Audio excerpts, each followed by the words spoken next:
Donna lived with her husband Walter, who had grown decreasingly controlling despite being a stay-at-home spouse. While Donna worked hard to provide for them, Walter managed the household, a setup meant to foster stability. Yet, his domineering nature undermined her efforts, making her feel as though her contributions were insignificant. One day, Walter announced, with a smug grin, that he would allow his parents to move into their home, suggesting that Donna could relocate to live with her in-laws without consulting her. Stunned into silence, she couldn't believe his audacity, especially since she owned the house. This moment marked a breaking point. She had endured Walter's overbearing behavior for too long. He often issued commands, treating her as if he were entitled to do so. Once he had demanded that she fetch him ice cream late at night while he lounged on the couch, despite her exhaustion from work.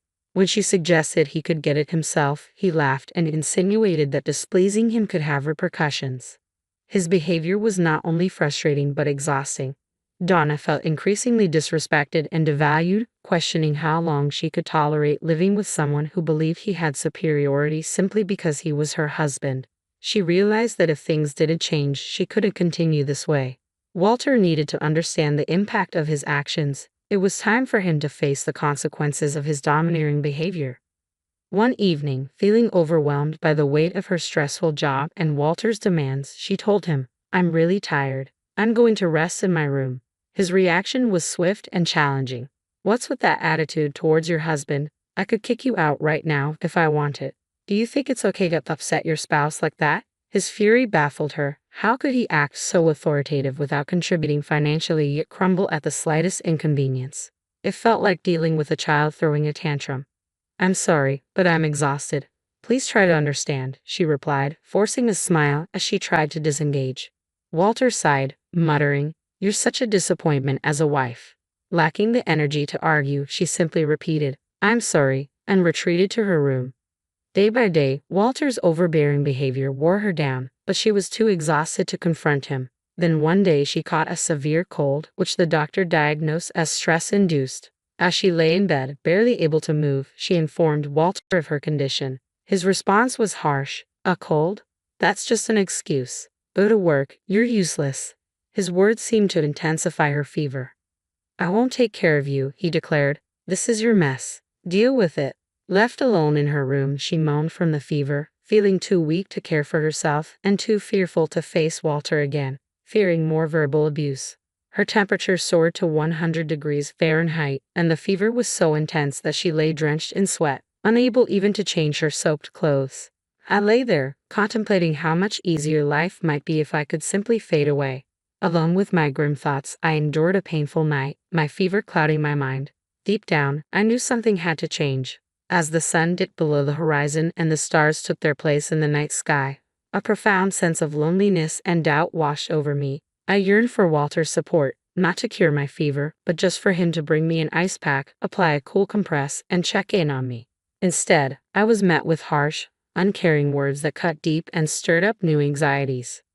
I questioned why I was the only one suffering, what I had done wrong, and why things couldn't be smoother between us. As these thoughts spiraled, I couldn't hold back the tears. The pain felt unbearable. After 5 days of rest, my fever finally subsided enough for me to return to work. My colleagues and bosses expressed genuine concern, asking if I was truly okay to be back. Though I was still recuperating, I felt compelled to support our household financially and couldn't afford more time off. Their kindness touched me deeply, a stark contrast to Walter's indifference, and it nearly brought me to tears again. At that moment, a voice inside me screamed that I could no longer endure Walter's behavior. I was pushing myself too hard, ignoring the signs that this way of life was unsustainable. Deep down, I knew I couldn't continue like this without eventually collapsing under the strain. My feelings for Walter had significantly diminished, yet I lacked the energy to consider separation. Amidst this turmoil, I trudged through each day, working hard and returning home exhausted, catering to Walter's unpredictable demands. This had become my daily routine. Then one day, while I sought a moment of peace in my room, Walter called out, wanting to discuss something serious. It had been ages since we'd had a real conversation. Typically, he made significant decisions unilaterally, and with a heavy heart, I sat down, bracing myself for whatever was to come. To my shock, Walter announced with unexpected enthusiasm, "I'll let my parents move into this house. You can't even cook, so just leave. The first word that slipped from my mouth was what? He continued, you need to leave because you're living with my in-laws. I was stunned, unable to grasp the reality of his selfish demands. The situation had reached a breaking point, and I realized something had to change. As Walter pressed on, he revealed his plans to transfer ownership of our house into his name and his parents'. He bluntly stated his intentions to divorce me and start a new life, declaring his decision final and immune to my opinions. I felt utterly disregarded, my feelings trampled by decisions made without my consent. Walter, inflated with his man-of-the-house ego, seemed solely focused on his desires. My heart sank as I confronted the reality of how impossible it was to continue living with him while ignoring my growing detachment. Jared, you love me so much, don't you? He said, his voice dripping with false sincerity. I know this is shocking coming from a husband you love dearly, but I'm just trying to take care of my family. Please understand. His words, intended to sound considerate, felt more like a scolding. I wanted to shout that he was mistaken. Any affection I once felt for Walter had evaporated, leaving behind only disbelief at his selfishness and regret for not severing ties sooner. Why hadn't I left him earlier? If I had, perhaps he wouldn't have had the chance to exploit and demean me so thoroughly. I even resented my past self for being too lenient. As he watched my visible distress, Walter misread my pain as lingering love, believing I couldn't bear the thought of a divorce. But he was mistaken. My feelings for him had long faded into nothing more than disdain for a man who falsely assumed I still cared. Determined to set things straight, I said firmly, fine then, I'll leave. Walter gasped, clearly taken aback. He hadn't anticipated my readiness to accept the divorce and move on. He needed to understand that the version of me who always bailed him out was gone for good. From now on, whatever happened to Walter would be his burden to bear alone because our relationship was over. Seeing my resolve, Walter stood there, shocked and frozen. I seized the moment, heading to my room to pack the essentials. I knew I couldn't take any larger items today and would need to arrange for movers later. As I began to pack, Walter hurried over, perhaps finally grasping the gravity of the situation. His voice trembled with uncertainty as he asked, are you sure about this? If we divorce, we'll be strangers. I smiled softly and replied, I've already fallen out of love with you. Letting go feels like a weight has been lifted off my shoulders. Walter stood there, bewildered and lost. I nodded, thanked him for the years we had shared, and walked out of the house. His worried expression lingered in my mind as I made my way back to my parents' home. When I explained everything to my parents, they reacted with fury at Walter's behavior but soon calmed down, reassured by my resolve and the plan I had in place. I began to recuperate at their home, taking the first steps to initiate the divorce proceedings.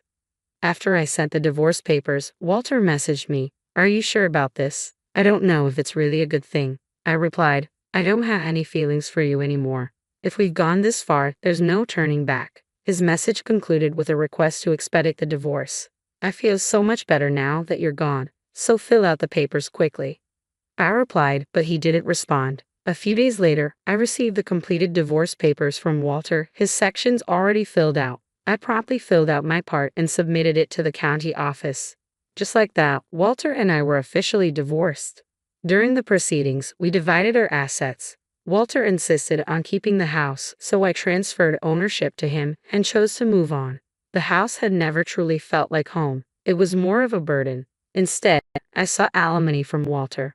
Walter's parents initially covered his expenses since he wasn't working, but he was now job hunting, likely planning to repay them once he found employment. However, as is often the case, reality doesn't always align with plans. A month after the divorce was finalized, I had moved out of my parents' home into a new place, enjoying a more peaceful life. Then I received a call from Walter. Honestly, it was annoying. I could guess why he was reaching out. Ignoring him might lead to more complications, so I knew I had to address it sooner or later for the sake of my future. I answered the phone with a firm, "Hello, what do you want?" I was completely fed up and wanted him to get straight to the point. Reluctantly, I listened as he pleaded, "Please help me." His desperate tone made me chuckle. Walter was clearly in a tough spot, and while part of me felt distant, another part was mildly amused by the irony of his desperation. His call caught me off guard. I hadn't expected things to deteriorate so quickly. "What's going on? You need to tell me the whole story," I replied, half amused by the situation. I suspected why Walter might be struggling, but I wanted him to lay it all out himself. With a hesitant voice stumbling over his words, Walter began to explain. He had taken over the house after our divorce and managed fine for a month. However, he now faced a rent payment he couldn't meet due to his unemployment. Desperate, he had asked my former in-laws for help, but the rent was much steeper than anyone anticipated, about $2,500, a sum they couldn't afford on their fixed income. My former in-laws were livid, accusing him of misleading them. This isn't what we agreed to, they insisted, placing the blame squarely on Walter. Feeling lost and unsure, he called me, nearly in tears. I didn't realize the rent would be so high. The place is a mess now. What are you going to do about it? Frustrated and overwhelmed, Walter was now trying to pin the blame on me. I hadn't discussed the specifics of the rent before our separation, but it was Walter's folly to assume responsibility for the house without grasping the financial commitments involved. He had pushed me away, treating me like an outsider, and now he was facing the consequences of his decisions. Despite this, he seemed unable to accept responsibility and reached out to me for help. I couldn't help but sigh at his audacity. Ignoring the strain in his voice, Walter continued urgently, "Please, I need your help. We can't keep going like this. I need you." His desperation was palpable. The rent due date had likely already passed, which meant they might already be behind on payments. The landlord of that house was known for being temperamental and strict about deadlines. I recalled the warnings I had received while living there. Never be late with the rent. Missing a payment could lead to serious repercussions. Walter, having met the landlord a few times, knew exactly how intimidating they could be. When Walter called me, pleading for assistance, he said, "Please just cover the rent for 1 month. I don't have anyone else to turn to. You still care about me, right? If someone you care about is in trouble, you should help them out." His tone was still self-centered, as if he hadn't changed at all. I wanted to tell him that my feelings for him had long since faded, but instead, I held back and replied coldly, "I'm sorry, but I don't have any obligation to help you. You were the one who cut me off. And now you expect me to assist you when it's convenient for you? That's not fair." Walter tried to defend himself. "Please don't be so cold. I really can't handle this alone. Whether you still love me or not doesn't matter now. We were married once, right? Can't you help me out just this once?"